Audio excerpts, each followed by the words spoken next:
questions or raise your hand. So to kick us off, I want to draw in some of our technical experts, Brian Pickle and Mike Bazar. Um, Brian, we've heard about these cyber attacks. Can you walk us through? I get cyber attacked. What does it feel like? How does it work? Can you tell us about that? Go ahead. We hear a lot today about the risks and the potential costs from Chris and the issues with insurance from Bob, et cetera. But what I'd like to talk about briefly is just what it feels like to be a company who is undergoing a cyber attack.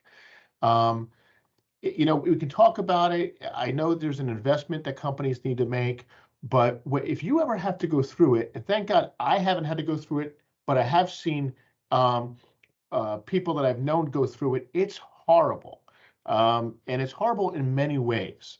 First of all, um, it causes a ton of stress to the people that have to deal with it. It could be everybody, but especially the leaders that have to go through it. And that alone is very problematic.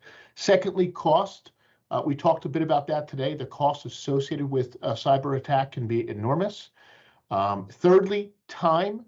It takes a ton of time to coordinate with your legal firm, your insurance company, your IT firm, internally, press relations. All those kind of things take time that oftentimes people are not ready for it. They're not prepared for it either.